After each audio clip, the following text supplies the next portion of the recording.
Good afternoon, my name is Susan Grove. I hail from across the river in Poughkeepsie. I worked closely with farmers and farmers in training for the past 5 years as executive director of the Poughkeepsie Farm Project. And I've also been working with stakeholders in our city who have envisioned Poughkeepsie as a just and vibrant food city and are making plans and taking next steps towards that vision as part of the Poughkeepsie Planning Food Coalition. I think it's very fitting that CREO has chosen to end the day to give some of the producers who are here in the room the final word on the things we've been discussing together. And I'm happy to have the opportunity to moderate this panel. So it's a big question that's been put in front of us, and I'm going to repeat it for the audience and for our panelists. Audience, for you to be thinking about what questions you want to ask these producers about their perspectives, and for you guys to be thinking about what words you want to share with everyone. So our question is, what are the greatest opportunities and barriers to keeping the food you produce in the region for local markets? And we're going to have each producer talk for just a few minutes. Please introduce yourself, what you produce, and share your thoughts about this question and any reactions you have to the day's discussion. And we'll just go one by one, maybe starting with the gentleman on the far end. And we'll have to pass that mic.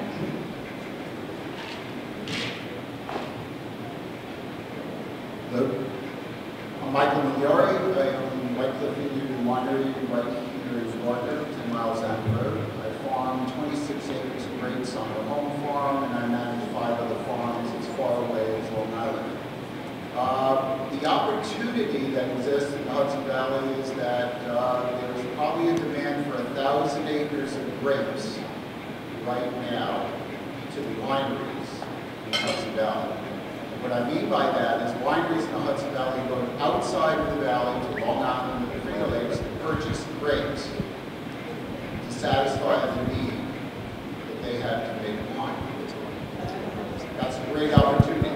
The problem is that market forces don't allow that to happen.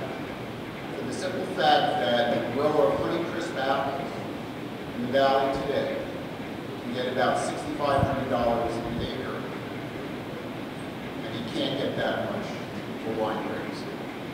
So it prevents the people with the skills and the acreage and the manpower from going ahead and producing grapes. On the production side, because I wear 2 hats, grower and producer, I can't find a distributor for my wines. What that needs to be is we grew our business 30% this year, and a logical place for me to go, other than bringing people working into the wineries to sell it, would be to pick up a distributor and go to our customers in North Jersey, New York City, Long Island, and Albany, where I currently bring the wines myself. Distributors are not taking on any new clients today. So those are some of the opportunities and challenges for the wine business and grapers. Hi, I'm Creek Anderson. I'm the farm manager at Brook Farm. It's in its 10th season, a small CSA about 2.5 miles west of New Paltz. We do vegetable flower, seedling shares. We have community events and educational programs, and just generally trying to have celebrations and build community at the farm. We also have a table right out there if you want to learn more or get on our information listserv. I think, although it may not seem immediately intuitive, the greatest opportunity for local farmers is the culture of local farmers itself, which is vibrant and highly cooperative. And it's been built on a long foundation going back to Native American community farming of corn, beans, and squash, and moving through the time, we were the breadbasket of the colonies, into the beginning of this kind of the pioneers of the sustainable farming movement. I mean, we've had a local CSA in the area for a long time from the Arbors, and we've got a local resident, Dan Gunther, who's sort of the pioneer of CSA. He's the Johnny Appleseed of CSA farms and started a number of them, and those have begun to train a number of other local farmers, such as myself. so that it's kind of a perpetuating loop now. Out of that bedrock foundation has grown, and I'm kind of a new kid on the block, so forgive me if I'm really omitting some really critical pieces of this, but there's a Mid-Hudson Growers Network, which has collaborated on potlucks and collaborative equipment purchasing and supplies. There's the Mid-Hudson Craft, which I think started 7 years ago, and I'm pleased to say that I helped to really help get that going in its early stages. And it's basically an educational network for local farms that every 2 weeks or so throughout the season, young farmers and interns go to a different farm and learn about that farm's specialty. And then finally, out of those things has grown the local bred farmers that are around. There's 2 national young and beginning farmer organizations right around the corner, the Greenhorns and the National Young Farmers Coalition, which is, I guess, recently spawned a local chapter. So all of this cooperation and advocacy together, the reason why that makes it a rich place to farm, first of all, we're able to attract the highest quality help on farms. People come from across the country to work here, partly because of this rich network of farms. But also, I've seen examples of, for example, greenhouse sharing, business networking together, such as where people are going to get their next job, joint ordering of supplies, job networking, I said that one, work mob help if a farm really needs something to get done. And then again, it's not just only business, it's also cultural opportunities. I think maybe I'm running a little long, so I'm just going to, I'm not going to make you sing a work song, which is what I was thinking of doing. It's something we do on our farm. I invite you to come out and see how we sing in the fields. But I'll speak about the challenge of farming around here and getting our produce sold locally. I think the main challenge is that this area is now chock full of farmers. A lot of the good opportunities to sell have been taken, and I guess that's true anywhere. But special challenges, if you're a CSA farm or a farm that has a mission, is that you're not only trying to grow produce, you're also trying to do good community work. And sometimes the productivity and good community work kind of oppose each other. So would love to see more support from municipalities and institutions to get that good piece of the work done, which is such a burn for all of these really well-meaning farmers who are trying to do that. And then last, so that kind of folds into the biggest challenge really is educating people and raising awareness even further, beyond the people in this room, but so the whole community is aware of how good it is for the region and for their businesses to be supporting the kind of farming that is sustainable, community-based, and local. So I think I probably should stop there, but ultimately it's about changing people's food and land values so that everyone's on the same page about why we're supporting local, community, sustainable farms. Hi, I'm Joyce Vineyard. I own Acorn Hill Farm in Walker Valley, about a half an hour away from here. It's a very small goat farm with an on-farm creamery, and I really do most of my business locally. And I'm going to echo a lot of things that Craig just said, although I've been doing this for about 10 years. One of the definite advantages to this area is the community that's sitting right here, right now. And that, in combination with a great group of customers who support the local farmers, is one of our greatest assets. That being said, it's a little bit small for the number of farmers that are in the area. I'm going to kind of mix up my pluses and minuses, just saying. What Craig was saying, there are a lot of good farmers in this area, and having enough customers who understand the real cost of their food is an educational hurdle we need to make. People don't understand what it costs to produce the food that we're producing. They expect a grocery store price point when they come out to the farmer's market. I think that is one of our biggest hurdles. the advantages are definitely in the people sitting here, as I said, and also our customers, and the fact that SUNY New Paltz is inviting us here to do this conference, and that's particularly exciting for me. I do participate in an on-campus farmers market, which was not the easiest thing to get going, as I understand it. So things are moving in the right direction. And I hope that they continue to move in that direction, and I look forward to seeing all these people again in the future.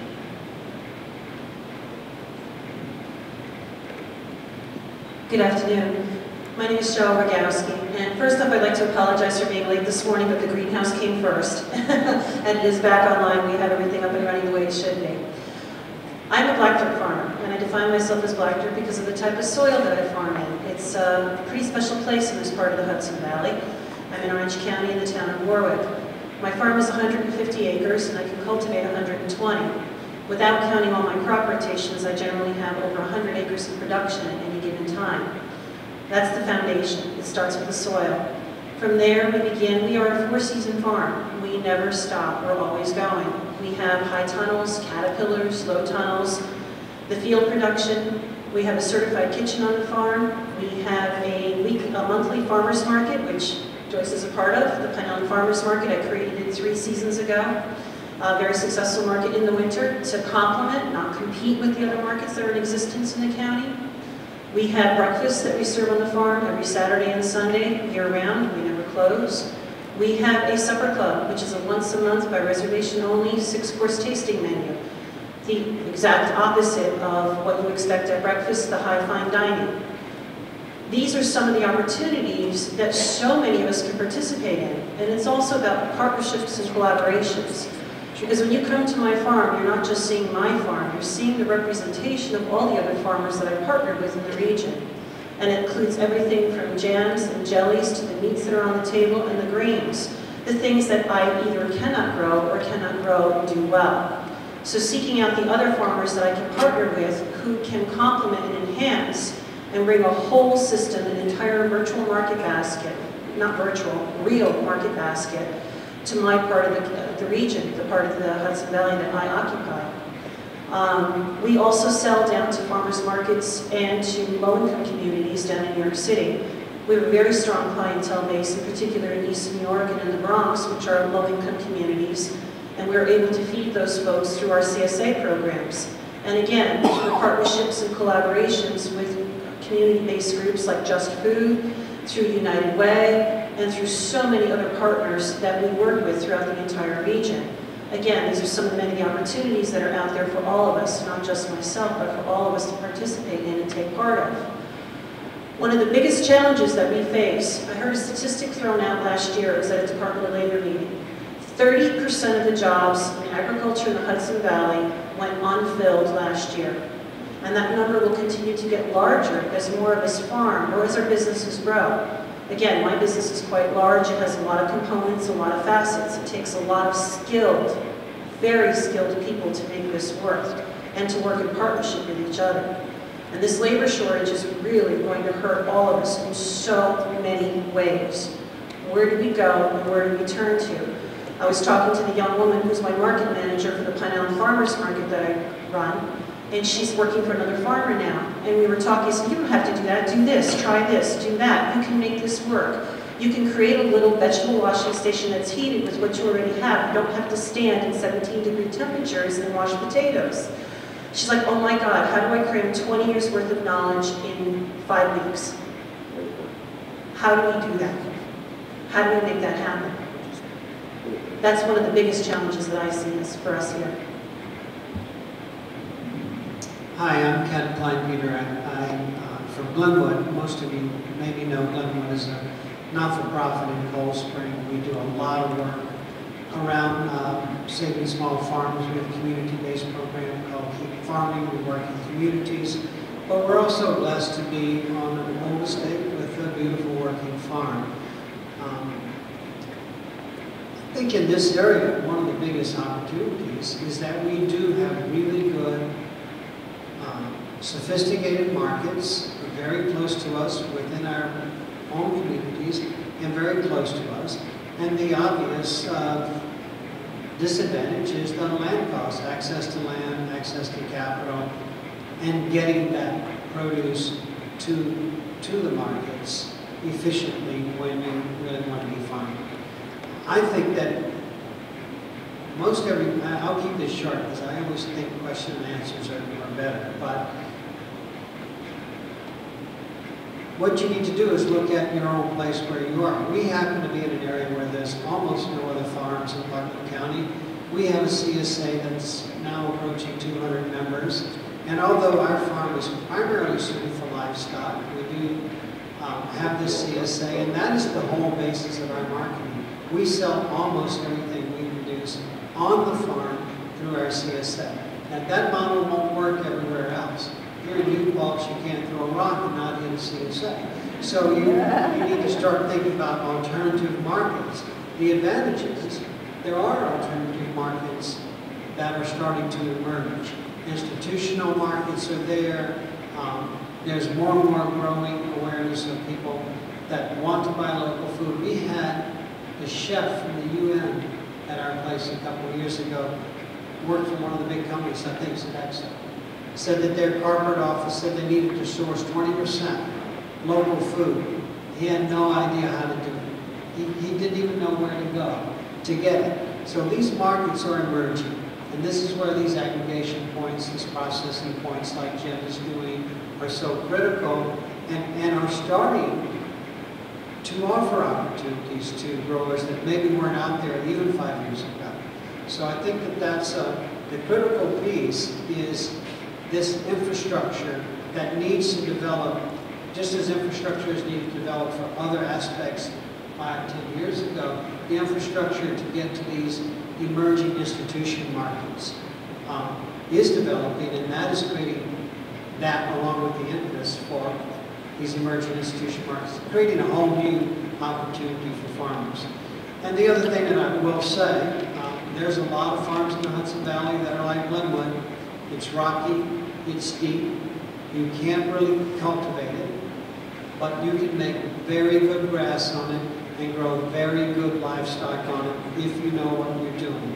And those markets are just expanding all the time. So there's a real opportunity still in the valley for pasture-based livestock. I'm not saying there aren't some hurdles and challenges, but there are some opportunities. So I'll leave it with that, and maybe we'll have a give and take.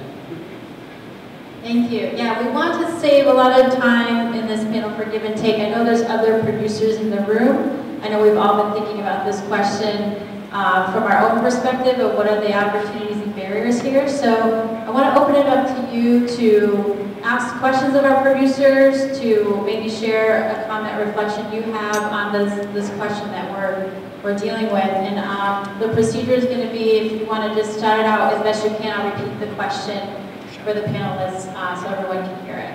So who wants to start us off with a question?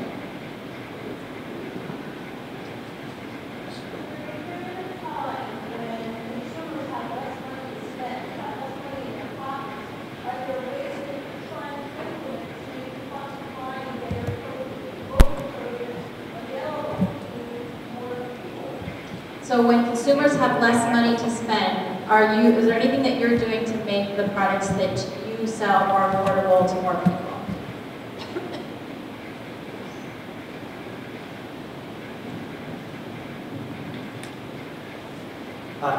There's a number of ways. The CSAs, I think, often find ways to do this because often the produce is more expensive through a CSA because it's the way it's produced is really caring and it costs more to make it that way. However, there's often barter share options or partial work arrangements. We have a reduced cost SUNY student share in our CSA. And we're open to bartering for any particular skill that the farm needs in order to help people get their vegetables that way.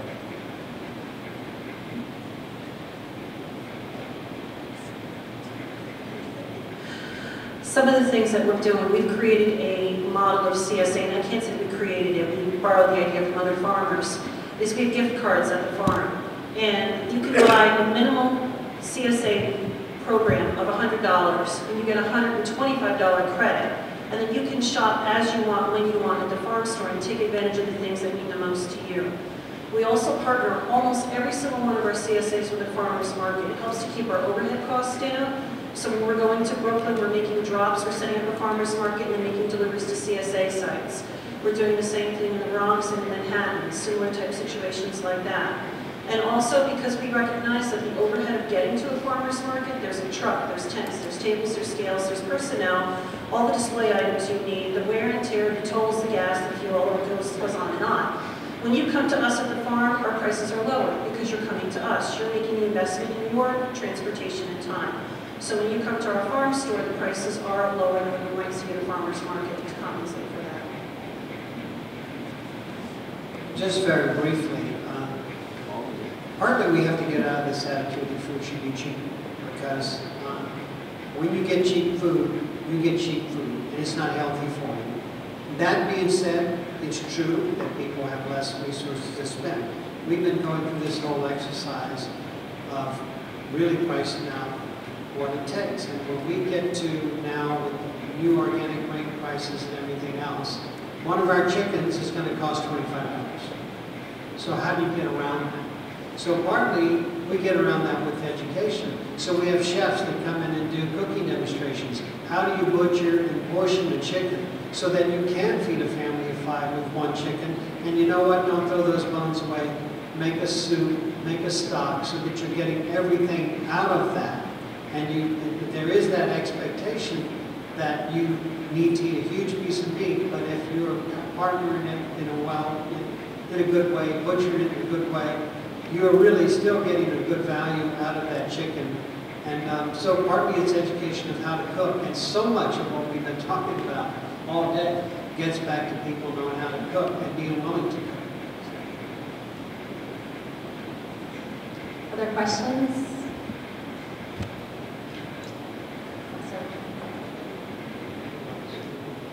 Comments, questions? Yeah. What advice would you give to a young farmer starting out today?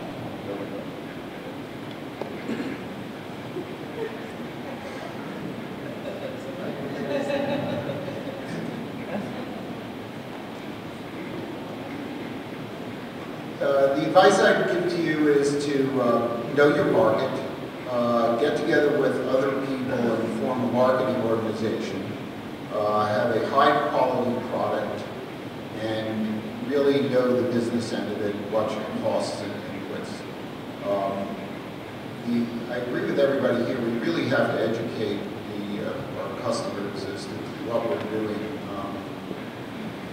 It dismays me when I hear people say, well, you know, your wine costs $17 a bottle and I can buy a bottle of Chilean wine for $9.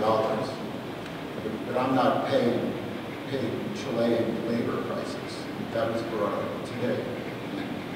In order for my staff to make a decent living, I have to charge them. So all of you have to remember that. And really, get out there and ask for immigration reform. Many of the people that come and work here don't necessarily want to live in the United States, but they want the opportunity to work here for a better wage. And as a businessman, I'm willing to pay that. So let's provide a vehicle in which they can come and work, go back home, because they do want to go back home and spend time there. And this is really important for the survival of agriculture in Hudson Valley. And I would say, go for it. Find someone who's been farming for a long time, who's made all the mistakes, and who's disposed towards education, and do that. I think a lot of CSAs have training as a part of their mission, actually.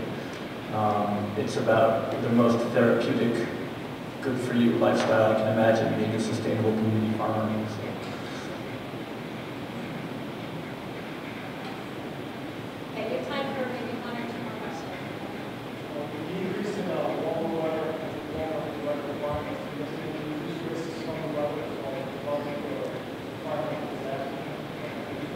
So the question is, with the increase of warmer and wetter environments, have you had any increased risks that you've noticed in your farming operations in terms of floods or other problems? That's definitely my cue.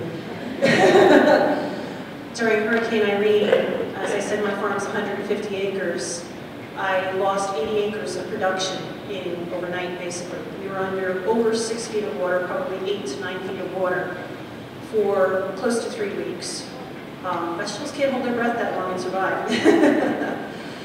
What we immediately did on our farm in terms of risk management is the high tunnel production on the farm. Fortunately, over that summer, Benito and I had been talking.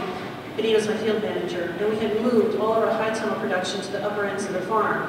It's so dry up on that section of the farm that we're constantly hydrating it. We have irrigation equipment up there. The electrician is there right now putting in electricity so we can put a well in. But the risks are definitely there. I mean, we're in the region that definitely floods. I mean, that's part of our history, part of our heritage. But the severity of the increase has been tremendous, and the pressure that it puts on us is also tremendous. How do you keep a CSA going? How do you supply these people? How do you keep low-income people fed when you have nothing to feed them with? What do?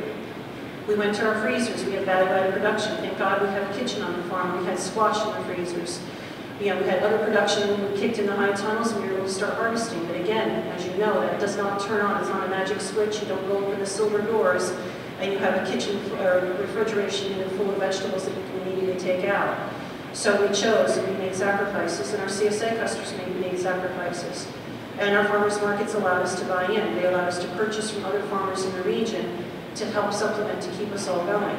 And it took a tremendous amount of ingenuity looking at other sources of land to supplement what we have, to complement it, to help protect us, because insurance, not going to work, not going to happen. We don't have crop insurance on our farm. We have not historically done it, and still do not have crop insurance on our farm. We've made it work through other ways. If you have 9 feet of water in your fields, it's not much you can do. But even when you're grazing, we're experiencing more and more 4 or 5 weeks of drought before we get some rain. And I think one of the really important ways to mitigate that is building your soil properly. Because if you're building good soil, you're building resilience into that soil so that it's holding the moisture that is there better, and it is also being able to take more moisture without flooding out better. Now, I'm talking now specifically about pasture, because if you have 9 feet of water in your vegetable fields, you're pretty much sunk for that year. But building resilient soils with high levels of organic matter, not only does it give you better forage, but it gives you more resilience, and that is just a critical piece that people are really going to have to think about more and more of how we do that. Who wants to ask the last question?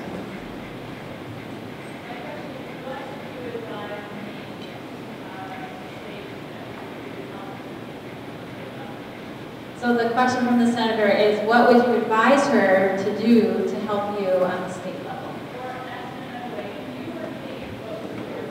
If you were her, what would you work on? That's a great final question.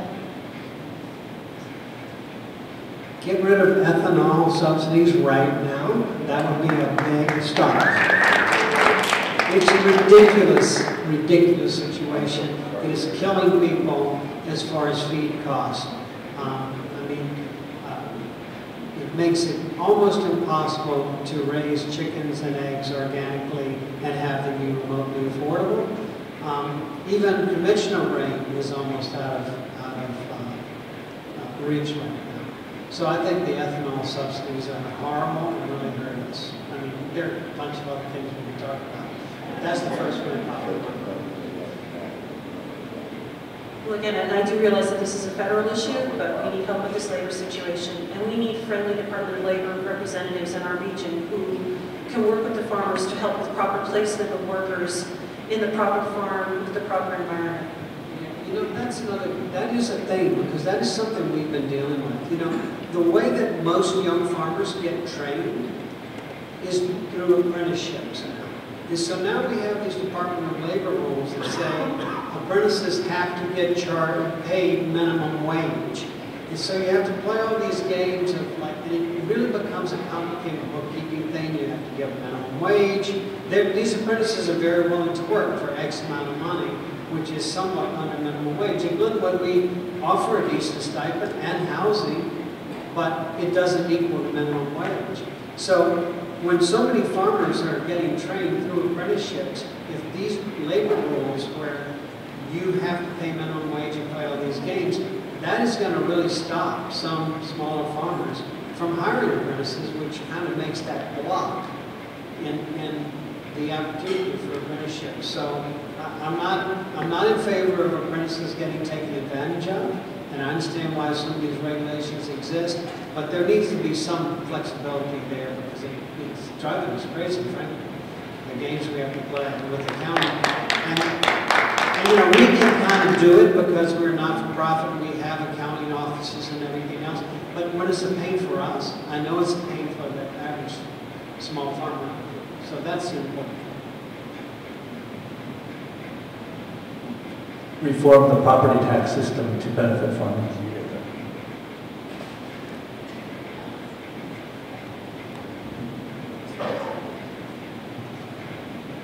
So I want to applaud the governor for the wine summit. That was a great first start, and the open channels between the State Liquor Authority and the industry should be kept open, and easy access to the correct answers to the questions is very important. And sometimes, I've done it. I've gotten two SLA people in the room. I've asked the same question of both of them and gotten different answers. But the SLA is not alone. I get the same story from the TTB. No one can answer a question correctly without consulting their lawyers. And I'll finish by just relating a story about New York State government. I got a wonderful email from the Office of General Services requesting a list of my wines that contained New York grapes. And I thought, this is great. The governor, the state is reaching out to me to purchase White Cliff wines. And then I read through the document, and this was in reaction to Governor Pataki signed a law into place that exempted New York State wineries from law that required competitive bidding on wines if the state was going to purchase them from New York producers. So this was all wonderful news, and I thought, wow, I'm going to make some sales. And then at the bottom of this was all for sales of over $10,000. So my question was, when's the last time the state bought $10,000 worth of wine from an individual winery? Never is the answer. So why am I filling out this paperwork? Okay, on that note, there's obviously work to be done. Why don't you join me in thanking the panelists and all of our